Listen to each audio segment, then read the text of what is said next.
In terms of opportunities, it was a lot harder to get started when I was growing up and wanting to be a movie director, almost at 12 years old, because when I first picked up a camera, in order to get a... Where were you living when you first... I was in Scottsdale, you were in Arizona? You know, I was looking for a way to fulfill the requirements to get a photography merit badge. I was in the Boy Scouts of America.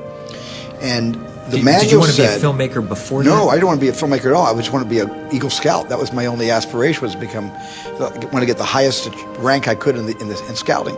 And so on my way to being an Eagle Scout, I had to get a certain, requisite amount of merit badges, and one of them I wanted to get was photography. And the requirement was to tell a story with still photographs. And my dad's camera broke. He did not have a still camera. Like the Brownie Kodak that he had wasn't working.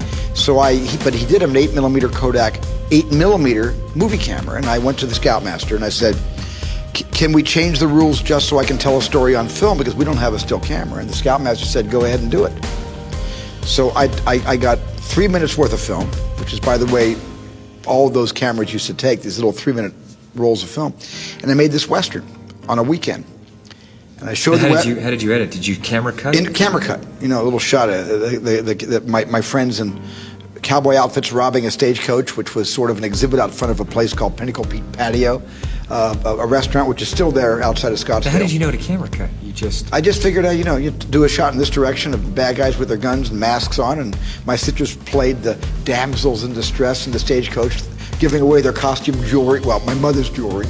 I didn't tell her we took my mom's jewelry to give away to 12-year-olds, pretending to be robbers.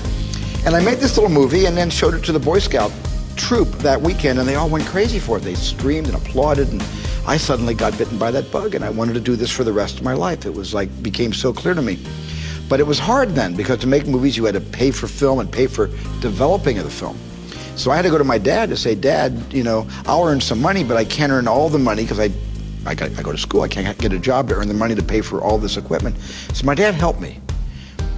However, today it's easier. Today, everybody seems to have a camcorder. Everybody has some high-8 digital camera.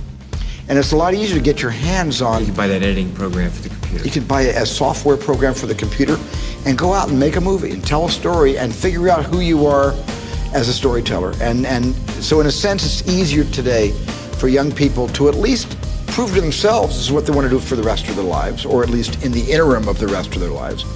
And it's also, if you get bitten by that bug, you can make a lot of little movies, and somehow those films will get seen by people, hopefully, that will hire you to do a music video someday, or a TV commercial, or a television show, or someday a feature film.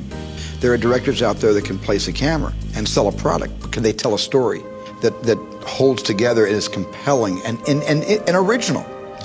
And that's the secret.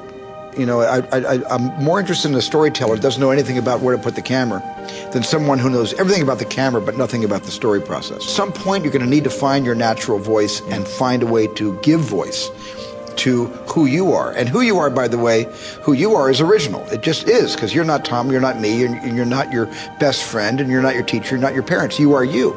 And because of that, you do have, every bone in your body is an original bone. It's sometimes trying to figure out how to express your own originality, and that sometimes takes a number of years to figure yourself out. And that's great sage advice, because it's also being good enough to yourself and having the courage to keep going in spite of, Yeah, everybody adversity. telling you, a lot of adversity, people saying you can't do this, and we won't let you.